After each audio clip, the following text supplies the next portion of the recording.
I was sitting at my kitchen table in Antigonish, with a cup of tea going cold beside me, and my late husband's woodworking tools spread out on the floor, trying to decide what to do with 40 years of a man's hands, when my son called. His voice was wrong before he even got a word out. "Mom," he said, and I could hear something cracking behind it, something he was trying to hold together with both hands. "Please tell me you still have the box." I looked across the kitchen at the cedar chest by the back door where I'd put it the night before, after I'd driven home alone from Charlene's parents' place in the dark, not crying, not yet, just driving. "I have it," I said. The sound he made then. "I'll carry that sound for the rest of my life." "She didn't find it?" he asked. "She didn't open it?" "No," I said. "She didn't open it." And then I told him what his wife had done, and then I told him what his father had put inside. And then I sat there and listened to my son fall apart in a way I hadn't heard since he was 7 years old and broke his collarbone falling out of the maple tree in our backyard. This is the story of a wooden box, a daughter-in-law who threw it in a skip bin in front of 40 people, and what was locked inside it that she never bothered to check. Stay with me to the end. My name is Ruth Gallagher. I'm 63 years old, and I spent 31 years teaching English literature at a secondary school in Nova Scotia, which means I know a good story when I'm living one. I also know that the stories that matter most are never the ones you think you're telling at the time. I thought I was telling a story about grief, about what you do with yourself after 40 years of marriage ends on a Tuesday afternoon in the cardiac unit at St. Martha's Regional Hospital. About how you fill the hours when the person who used to fill them is gone. About what to do with a man's tools when your hands were never made to use them.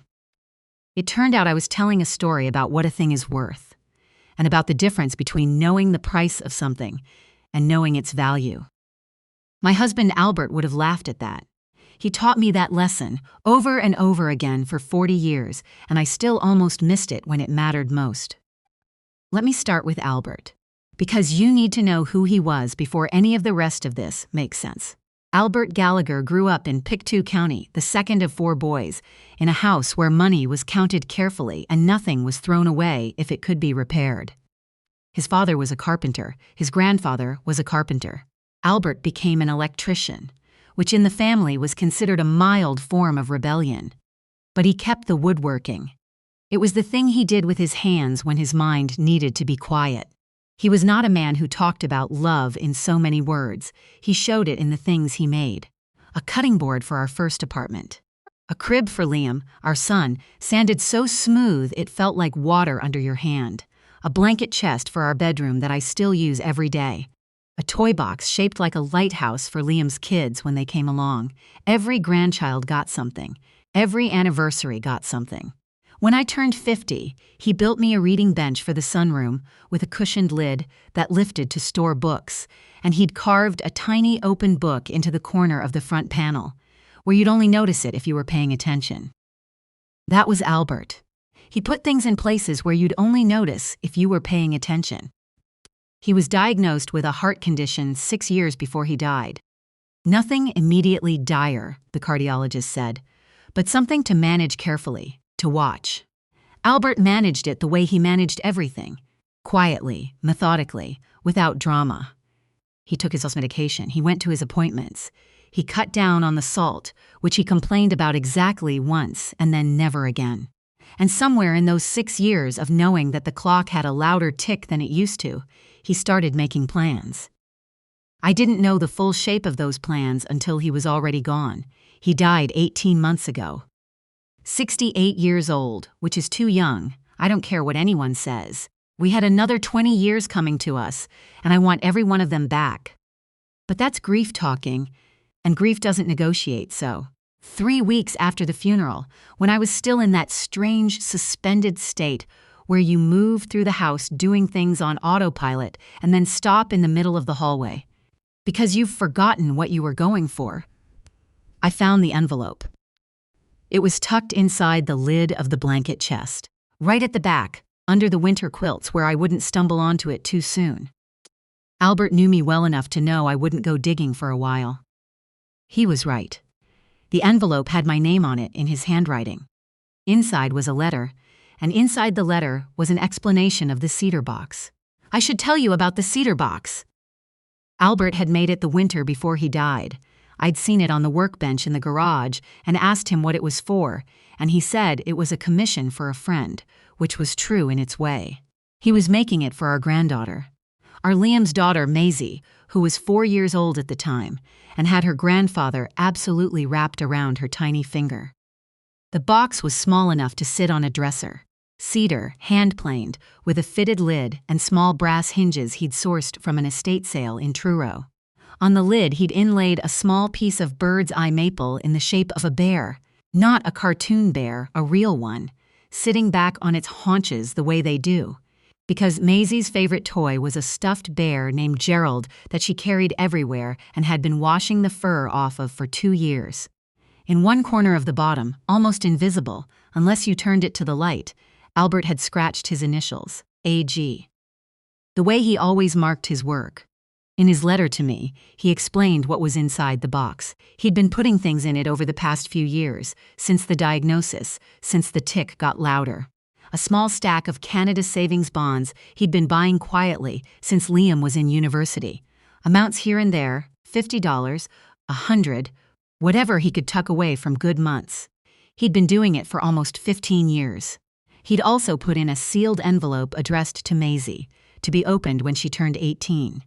His handwriting on the front said, "From Grandpa, don't rush." He told me in the letter what the bonds were worth. I'll tell you now because the number matters later. Just over $38,000. He told me, almost word for word, what he'd told himself when he started putting them away. That money in an envelope gets spent. That money in something a person loves gets kept.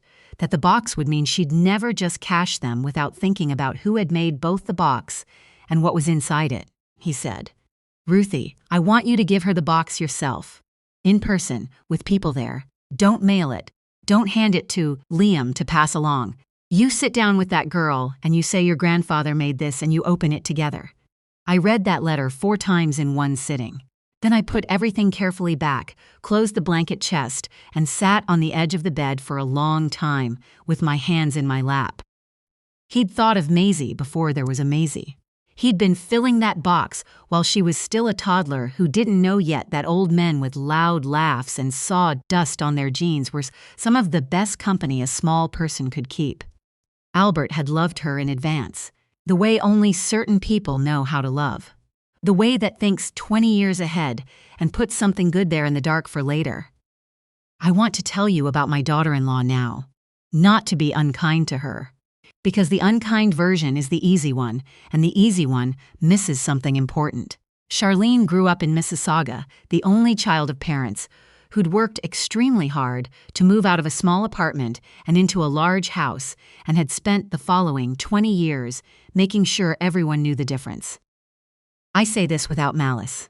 I grew up watching my own mother iron her good tablecloth before company came, because the tablecloth told a story she wanted told. We all carry the things our families taught us mattered.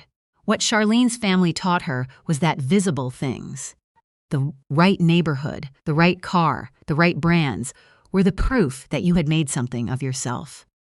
That being seen as successful was almost as important as being successful. Maybe more important on the days when you weren't feeling certain. She and Liam met in Halifax when they were both 24.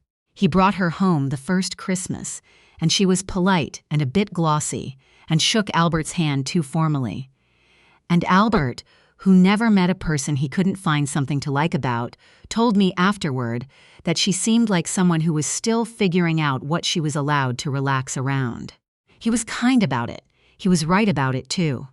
I tried with Charlene. I genuinely tried. I invited her to things. I asked her questions. I made her favorite foods when they visited, which I'd looked up carefully from a comment she'd made once. She wasn't cruel to me, she just never quite let me in either. There was always a pane of glass. When Maisie was born, I thought it might dissolve. Babies sometimes do that.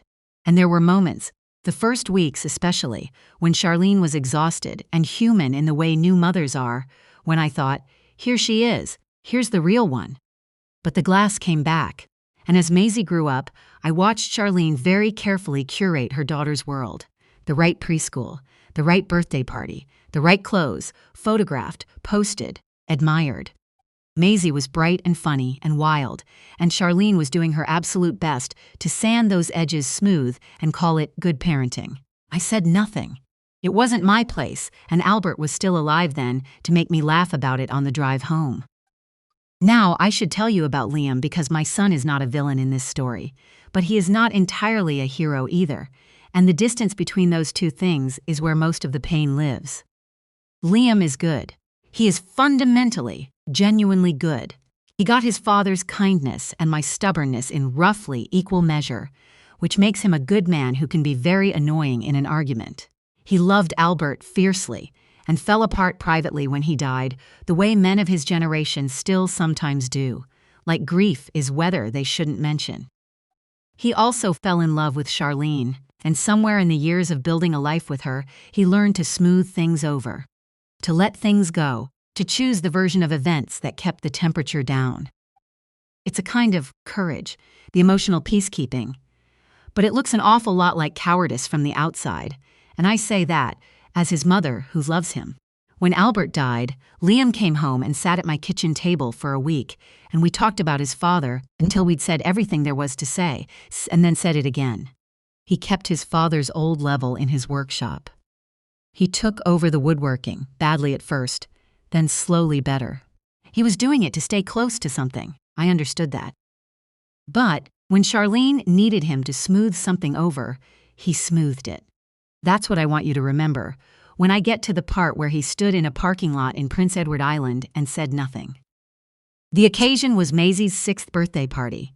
Charlene's parents, George and Paulette, were hosting it at their summer place in Brackley Beach because they had the space, and because having a party at someone's house on PEI in July is the kind of thing that gets photographed. They'd rented a bouncy castle. There was a catering company. There was a woman who came and did face painting and balloon animals. There was a backdrop set up with Maisie's name in vinyl letters and flower arrangements that probably cost what Albert used to spend on a good month of Woodstock. I drove over from Antigonish the day before. 6 hours, windows down, the cedar box on the passenger seat beside me, wrapped in plain craft paper and tied with a piece of brown twine. I'd thought about fancy wrapping and decided against it. Albert hadn't been a fancy wrapping kind of man. I was looking forward to it. That's the thing I want you to understand. I was excited. I had Albert's love in a box on the passenger seat and a 6-year-old granddaughter who still thought I was interesting company, and I was going to do exactly what her grandfather had asked me to do. Give her the box in person, with people there. Say your grandfather made this. I talked to Albert a little on the drive the way I do sometimes. Big day, I told him. We're giving Maisie your box. She's going to love the bear. I had no idea what was about to happen when I got there. The party was everything Charlene had planned it to be. The property was immaculate. The bouncy castle was enormous. The catering table had a hand-lettered sign with Maisie's name done in a font I'd seen on Instagram. George and Paulette orbited the whole thing, like benevolent satellites, making sure everyone knew it was their place. And wasn't it lovely? Maisie ran to me the moment I walked in and wrapped herself around my legs, which is the best greeting available in the world. And I held her and said, "Happy birthday, monkey." And she told me very seriously that she'd asked for a real beaver for her birthday, and her parents had said no, but she was hoping to revisit the negotiation later. That's my girl. I found a chair near the side garden, somewhere out of the main current of the party, and I set the box on the table beside me, and I waited. I had no armor on. You don't put armor on for a 6-year-old's birthday party. The gift opening happened after the cake. Maisie sat in a little folding chair that Paulette had decorated with a ribbon, and Charlene's sister took videos on her phone, and the presents came in order from the pile. The pile, I should tell you, was considerable. Charlene's parents had given a bicycle, which is hard to top in any metric. There were toys I didn't recognize, brand names that meant something to the assembled children. Each one held up, identified, admired. Paulette announced several of them to the group, with the energy of a woman who'd helped organize the pile. Oh, this is the one from the best toy shop on the island. Isn't that gorgeous? I watched Maisie through all of it and she was having the time of her life, so I didn't mind any of it. Then Charlene reached the craft paper parcel with my handwriting on the tag. She looked at it for a moment. Just a moment. I saw the assessment happen. The plain brown paper, the twine, the absence of any store name. She handed it to Maisie and said, "Here's one from Grandma Ruth." Maisie tore into the paper with both hands the way 6-year-olds do. And there was the cedar box, gleaming in the afternoon light, and the little bear on the lid caught the sun just right. "Oh," Maisie said. "Look, Mum. It's a bear like Gerald." "It is," I said. "Your grandfather made that. He made it just for you." But Charlene was already talking. She'd picked up the box, and she was turning it over with the look of a woman trying to identify something. "What is it?" she said. "Like a jewelry box?" "It's a keepsake box," I started. "There's something inside it that's—" "But I want to tell you a toy," Maisie said plaintively, because she was 6 and had been promised presents, and a keepsake box is not, to a 6-year-old, in the same category as a beaver. Charlene was moving now. I watched her make the decision in real time, the same calculation I've seen before in people who've learned to manage a room. The craft paper, the homemade box, the absence of anything that looked like it cost what the other things had cost, the phones and the videos. "The story she was in the middle of performing," she said, in the voice of someone making a little joke for the audience. "We're going to have to put this with the garage pile." She smiled for Charlene's sister's phone. "We're doing a big clear-out next weekend," and she set the cedar box on the table at the edge of the party. The table where they'd put the wrapping paper and the bags and the things to be tidied away. Then she moved on to the next present. I want to tell you what the next few minutes were like because the way they were is important. I didn't make a sound. I sat very still. I watched Charlene open the next gift and exclaim over it and pass it to Maisie, and I understood, in a way I hadn't fully understood before, what I was looking at. Not a mean-spirited woman, a frightened one. A woman who'd learned that the wrong things in a room reflected on her and who'd made a snap judgment without ever once thinking to open the box. The garage pile. The box was going to the garage pile. Inside that box, Albert's $38,000, put away a little at a time for 15 years. Albert's letter to a granddaughter she'd never be able to make understand what she'd almost done. Albert's initials scratched in the corner, where the light hits it just right. I looked across the party for Liam. I found him by the bouncy castle, a drink in his hand he wasn't drinking, watching me with the face of a man who'd seen it happen and had started the process of deciding it was okay. He caught my eye. He gave me a small, helpless shrug. I looked at the box on the table. I looked at my son. He said nothing. Here is what I've learned about moments like that one. They don't actually last very long. A few seconds, maybe. But something in them lasts much longer, and what lasts is the choice made inside them, not the event itself. I'd learned from Albert that scenes are easy and silence is hard, that the loudest thing in a room is often the quietest person in it. I stood up. I walked to the edge of party table. I picked up the cedar box with both hands, the way you'd pick up something you love, which is what I was doing. I turned it over once and checked the bottom where the initials were. Still there. I tucked it under my arm. I said goodnight to Maisie, who was busy with a new toy, and kissed me distractedly on the cheek, the way 6-year-olds do.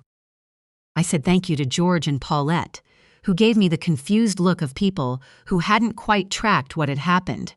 I found Charlene and I said, "Thank you for having me. This was a lovely party. Your parents have done a beautiful job with this property." I didn't mention the box. I walked to my car in the gravel lot and I put Albert in the passenger seat and I drove out to the highway. And I got 40 minutes down the road before I pulled over at a Tim Hortons and sat in the parking lot and put my head down on the steering wheel. She was going to put it in the garage pile. She'd held Albert's last gift and decided, in under 3 seconds, that it wasn't worth keeping, that it belonged with the things to be cleared away. I gave myself 15 minutes. I cried what needed to be cried. I thought about Albert in the garage, working by lamplight, sanding that lid smooth, finding the right brass hinges in a cardboard box at an estate sale in Truro because they were the right weight and color, measuring the inlay for the bear 3 times before he cut it once. I thought about the afternoon he'd scratched his initials in the corner, the same way he signed everything he made. The proof that a person's hands had done this, had cared about this, and underneath the grief, something came clear and calm the way it sometimes does when you get past the first wave. Albert had asked me to make sure the box got to Maisie properly. He had not asked me to hand it to a woman who was going to put it in a skip bin. Maisie was 6 years old and had no say in any of this, and she was the one her grandfather had made it for. I wasn't going to let Albert's love sit on a table at a garage sale with a price sticker on it, but I was also not going to show up at a child's birthday party and make it about me. I drove home, and I started thinking like the English teacher I used to be, about timing, about when something lands and why. The call came the next morning. I'd been awake since 5, which is either old age or grief or both, and I was on my second cup of tea when my mobile rang. It was Liam. Before he got a word out, I could hear the shape of the night he'd had. "Mum," he said. "Good morning," I said. "I need to ask you something." A pause. "Do you still have the box?" "I do." Another pause. Then, "Dad's things are inside it." I set down my tea. "What do you know, Liam?" What he knew, it turned out, was everything. His cousin Tamsin, who'd been at the party and who had heard Albert mention the box once, had quietly asked Liam in the parking lot on the way out whether Charlene had opened it. And when Liam said no, she'd gone a little pale and told him what she knew. That Albert had been saving for Maisie for years. That there was something locked away inside. That she'd assumed Liam knew. He hadn't known. He'd gone back into the party and looked for the box on the edge of party table, and it was gone. And for 20 minutes, he'd thought it was already in a bin somewhere. He hadn't slept. "Tell me," he said. So I did. The savings bonds. 15 years of Albert buying them quietly. 50 here, 100 there. $38,000. The letter for Maisie's 18th birthday. The initials in the corner. The bear on the lid because she loved Gerald. The line went very quiet. "She didn't open it," Liam said finally. "No.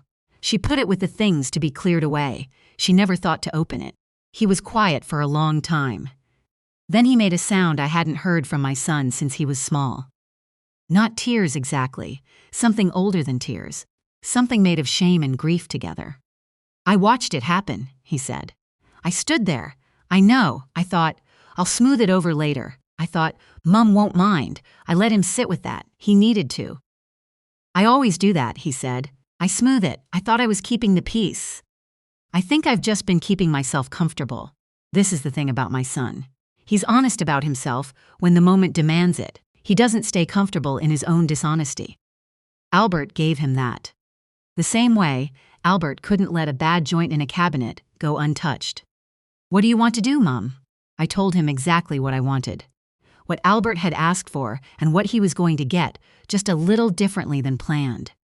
I wanted everyone in a room together. Liam, Charlene, George and Paulette if they'd come, Tamsin if she was willing. I wanted to give Albert's box to Maisie properly, out loud, with everyone watching, the way her grandfather had intended. And I wanted Charlene to understand, in the clearest possible terms, what she'd held in her hands. Liam told Charlene that night. He had to. He's not built to keep something that size inside him. I wasn't there for it, but I heard about it from both sides later, the way you do, and the 2 versions tell you more about 2 people than any biography could. Liam's version, he sat her down and told her about the bonds, the letter, the $38,000. He told her the box was going to the garage pile. And Charlene's first words, her very first words, were, "Well, how was I supposed to know?" She never said anything. Who hides money in a wooden box without telling anyone? That's not a gift, that's a puzzle. Honestly, that's a bit passive-aggressive.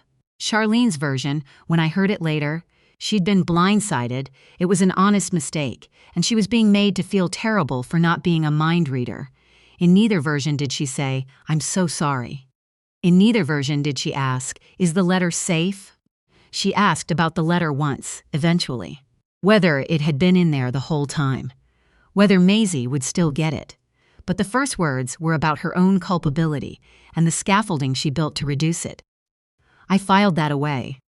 I didn't make any permanent decisions based on a conversation I wasn't in, but I filed it. In the weeks that followed, I made 2 visits. One to my bank in Antigonish, where I sat down with a very patient woman named, well, it doesn't matter what her name was, but she was patient and confirmed what Albert had told me in the letter. $38,240, give or take. Canadian savings bonds in a rubber-banded stack, years written on each one in Albert's careful printing. Every one of them bought a little at a time, over 15 years, by a man who thought in decades. The second visit was to a woman who handles trusts and estate planning, whom I will call, for the purposes of not boring you with details, the woman who helped me get this right. What Albert had wanted was for Maisie to have the money. For her schooling, for her start. For the thing no one could take away from her. He hadn't specified the mechanism, and the mechanism mattered now more than it might have. So I set up an education trust. Locked, administered independently. The money was Maisie's and only Maisie's, available for her education and her beginning, and unreachable by anyone else. Not Charlene. Not Liam. Not me. It couldn't be borrowed against, spent on something else, or redirected. It would sit and grow until Maisie was old enough to use it the way her grandfather intended. It cost me something to lock Liam out as well. He is a good man, and I trust him. But the cleanest way to honor Albert was to make it clean. No exceptions, no workarounds. The money was for the child, full stop, and the letter stayed with me. Still sealed, still in Albert's handwriting, from Grandpa. Don't rush. It would go into the trust and be released to Maisie on her 18th birthday, the way Albert had planned, so that a teenager who'd never get to sit with him in the garage and hand him things could at least sit with a letter and hear his voice one more time. Then I invited everyone to dinner. Sunday. My house. Nova Scotia. Come because I am asking, and I am not asking twice. They came. Liam arrived first, quiet and careful, carrying Maisie on his hip. Charlene came a few minutes later, polished again, wary in the way of someone who knows a reckoning is possible but is hoping very hard it won't be. George and Paulette came because missing it would have looked worse than attending. Tamsin came because she loved Albert and because I'd asked. I cooked a roast. You do the hard things on a full stomach. I've learned that much. We ate. We talked about Maisie. We talked about the weather, which in Nova Scotia in August is either spectacular or a topic, and it was both. Charlene thanked me for dinner and seemed surprised to mean it. Maisie told everyone about Gerald's recent illness, a loose ear seam, and his recovery. My sewing box, one careful repair, full health restored. Then I cleared the plates, and I set the cedar box in the center of the table, and I sat down. I'd like to give Maisie her grandfather's gift, I said. Properly this time. The way Albert asked me to. The table went still, Liam's jaw tightened. Charlene went careful. I want to show everyone what was in this box, I said, and what almost wasn't. I looked at Charlene when I said it. My voice was warm. I kept it warm on purpose. At Maisie's party last week, I said, you held this box for a few seconds and decided it didn't belong. You put it with things to be cleared away. I understand why. It's plain wood, and it doesn't have a brand on it, and it was wrapped in craft paper. I understand the calculation you made. I've watched the world teach that calculation to people for 63 years. Charlene opened her mouth. I'm not finished, I said, still warm, still steady. I opened the box on the table. I took out the rubber-banded stack of savings bonds, 40 or 50 of them, each one with a year in Albert's printing. I set them down the way a bank teller counts out bills, slowly, with weight. These are Canada savings bonds, I said. Albert bought them for 15 years. Every birthday bonus. Every good month. Every Christmas when he said we should keep things simple this year and then quietly bought another one. He started when Liam was finishing university. He was saving for a grandchild who didn't exist yet. I set them down.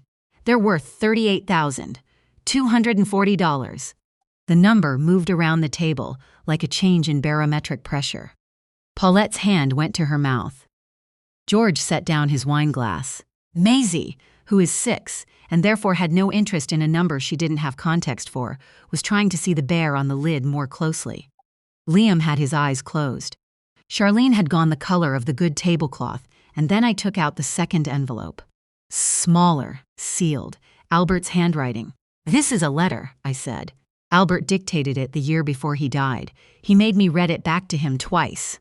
"It's for Maisie to open on her 18th birthday, so that she can meet her grandfather properly someday, in his own words, when she's old enough to understand what she's reading." I set the letter down beside the bonds. "This is what you held at the party," I said to Charlene. "Not loud, not sharp, just clear. $38,000 and the last letter your daughter's grandfather wrote.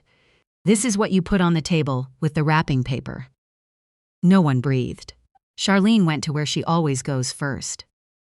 "I didn't know," she said. Her voice had climb in it. "How was I supposed to know? There was nothing on it. You didn't say anything. You just handed over this plain box with no explanation and expected." "I expected," I said gently, "that before putting a handmade box in a skip bin, a person might open it first." "I didn't put it in a skip bin. You put it with things to be cleared away. Same destination." She looked to Liam. Liam looked at the table. "This is Albert's granddaughter," I said, and I let my voice be quiet, which is the loudest thing I know how to do. "He made this box by hand. He planed that cedar himself. He found those hinges at an estate sale in Truro because they were exactly right. He inlaid that bear because Maisie loves Gerald and he wanted her to see herself in it. He put his initials in the corner the way he signed everything he ever made. And then he filled it with 15 years of patience and a letter that was meant to outlive him." I paused. "He didn't put a price tag on it. He didn't come with a certificate of authenticity.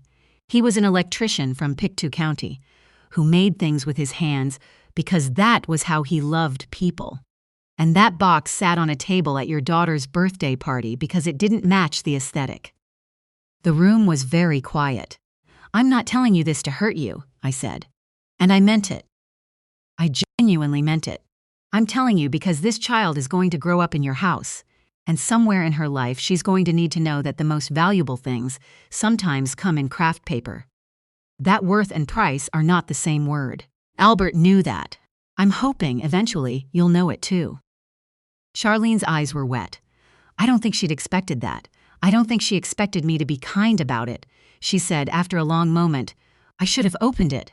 3 words, short of a full apology, but more than I'd expected, and I could see the effort it cost her. I accepted it for what it was. Then I told them what I'd decided. The trust, the structure, the fact that the money was Maisie's and only Maisie's, locked and clean, the way Albert intended, administered by someone other than all of us, so that nothing could muddy it. Liam nodded slowly. His shoulders dropped a fraction when he understood that he was included in the locking out, and then he nodded again and didn't argue because he knew. The box and the letter would go into the trust, the letter released on Maisie's 18th birthday, no exceptions. "The box itself," I said, "comes home with me tonight. When I see that this house understands what it's holding, it'll come back." Charlene didn't argue. Then I took out the other envelope, the small one from my cardigan pocket which I'd been carrying for a month. "Albert wrote a short note," I said, "for the day the family found out about the box. He didn't know it would be a day like this. But here we are." My hands were shaking, but not from arthritis. I read it. "If you're reading this, it means Maisie's here and I'm not, which is the only part of the arrangement I'd change if I could. I've been putting things away for her since she was a thought in the back of my mind, 'cause the best thing my own grandfather ever gave me was the proof that someone thought about me before I needed anything. That's what's in the box. The knowledge that she was loved in advance by somebody who wasn't going to be there to say it in person. Spend it on something that lasts, little one, and whatever you do, find the people who love you like that, the ones who put things away for you when you don't know to look. Your grandmother does. Watch her. All my love, Grandpa." I folded the note. Tamsin was crying openly. Liam had his face in Maisie's hair, his shoulders moving. Maisie herself was leaning against her father, half asleep, unbothered, the way children are when the feelings in the room are too big for them to track. Charlene was looking at the cedar box. I don't know what she saw. I hope she saw the bear on the lid and the brass hinges and the care that went into both. I hope she understood, in some small part of herself, that her mother had not gotten to first. That the man who made that box had loved her daughter quietly for years, without her ever knowing. It wasn't forgiveness yet, but it might have been the beginning of learning why it was needed. In the months after, here is what I can tell you. The trust is locked and growing. $38,000, sitting in an account with Maisie's name on it, administered cleanly, gathering interest the way Albert's patients always did. She won't be able to touch it until she's ready, and neither will anyone else. Albert thought in decades. Now so does his granddaughter's future. Liam changed. Not overnight, not without setbacks, but he changed. He and Charlene went to counseling, which I did not expect to see in my lifetime, and which I was glad of. He came to see me alone a few months later and sat at the kitchen table and told me he'd been thinking about the party. About the shrug he'd given me across the garden. I kept telling myself it was just a box, he said, that you'd be fine, that it would blow over, and the whole time I knew it wasn't just a box. I knew it the second I saw it. Why didn't you say something? He thought about it. Because saying something would have meant a conversation I didn't want to have, and not having the conversation was easier. It always is, until it isn't. He picked up his tea. I've been trying to think about what Dad would have done. In that moment, at the party, standing by the bouncy castle, what do you think he'd have done? Liam smiled, a small one, a real one. He'd have walked over and picked up the box and said, "That's Ruth's, she'll be wanting that, thanks." Cheerful, calm. No drama. Just, this is what's happening now. He looked at me. I'm not there yet, he said. But I'm trying. Albert would have been proud of him. I am proud of him. Charlene asked me something a few months on. We were sitting in my kitchen, which is becoming, slowly, a room she visits willingly. She asked if I would show her how to sand wood properly. She'd started a project, she said. A small shelf for Maisie's room. She was making it herself, and she wanted to do it right. I showed her. She came back the following weekend, and we finished it together. She sanded it 4 times, which is the right amount if you want it smooth enough to feel like nothing at all under your hand. At the end, she looked at it for a long time without saying anything. Then she said, "I get it now, I think, why he did it this way." She didn't explain further. She didn't need to. The cedar box is on Maisie's dresser now. It took me until October to bring it back. Long enough to be sure the house it was going into had learned, at least a little, what it was holding. The first night it was back in its place, Maisie showed me that she'd started keeping things in it. A smooth stone from the beach. A stub of birthday candle. A drawing of Gerald in his recovered state, ear intact. The small receipts of a 6-year-old life. She doesn't know yet what else is in there. She doesn't know about the bonds or the letter. She will someday. When she's 18 and ready, she'll open a sealed envelope in her grandfather's handwriting and meet a man she doesn't remember, and he'll tell her she was wanted. Before she arrived, by someone who put things away in the dark for her, in the patient way of people who love well and don't need to be thanked for it. Make things that last, Albert used to say. Don't rush it. Put yourself into it properly and let time do the rest. My hands aren't what they were. I've taken up woodworking very badly in the garage on Saturday mornings with Albert's tools.